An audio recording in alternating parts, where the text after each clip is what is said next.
scenario, going back to play UCLA, is that something you like? Is that uncomfortable to you to play this team? No, it's exciting. It's another big game for our guys. We're trying to get bowl eligible, so we're super excited about the opportunity.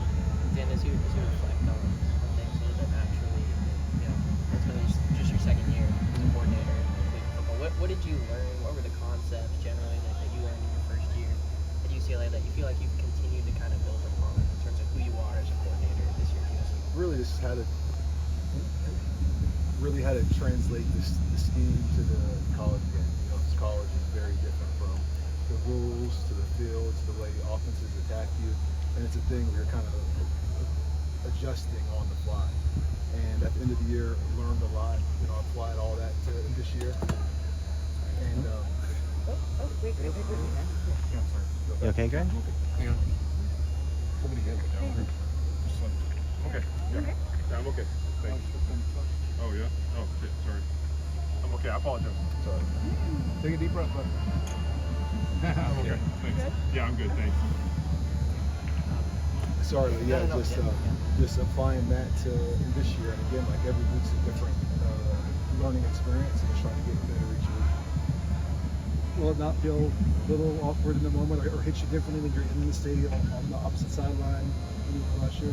I think just from being in the NFL, I've bounced around so many times, played former co-workers and players I've coached, that it's just something that I'm used to. I think it makes it a little bit more exciting, but I think at the end of the day, once the game starts, it's just the ball at the end of the day. Getting Kamari back, what does he bring?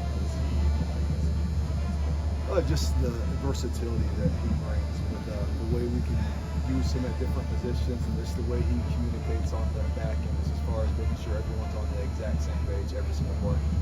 How's this illness outbreak affected preparation? We have some guys who are in and out, so we've had some guys who have had to hop on Zoom. We obviously have some guys who aren't at practice, so it's going to be big on as far as just getting mental reps, making sure that we're watching tape, making sure that we're locked in on the meeting room. Has it hit you yet, or you? It has not, and knock on wood. Has the staff asked you for any insight on the personalities to it? They have a little bit, yes. What did you share with them? I'm going to keep that between us.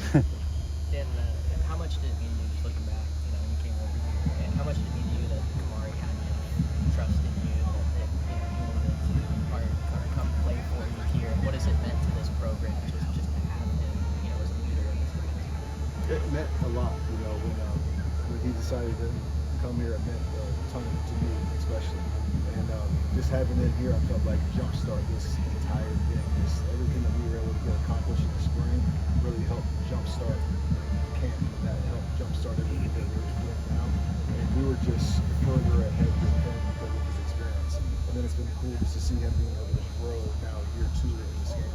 What is it about just him that you feel like, you mentioned the experience, but his attitude, how that felt like really jumpstart things for even you personally since Tom? He's a natural football player as far as the way he thinks. He just has a really high IQ. He picks things up well.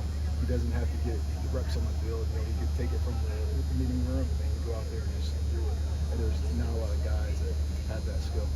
When you look back on a year ago, taking the job, the tough side is obviously leaving the guys you had there. And how tough was that moment to reconcile that move? Super tough. That was the hardest part of it. There was they're great kids, and you're with those kids every single day. You build a relationship with those kids, and when you're in college, it's a little bit different than the NFL because again, the roster's not changing every single week. So that was definitely the toughest part. How much can you use your knowledge of UCLA's offensive personnel, given that they're in a different scheme than you saw them in last year? There's some personnel things that I can help with, but at the end of the day, it's a different offense, a different scheme. I know their personalities, I know their skill sets, but as far as how they're going to be used, it's going to be completely different. Do you keep tabs on some of how the guys you talked last year are doing this year? I know you're I try to, but it's hard. We have a lot going on each week, but I try to just keep up to date with scores and stats. Dan, when you look at the defense that you inherited, where do you feel like this group is most different now, a year later?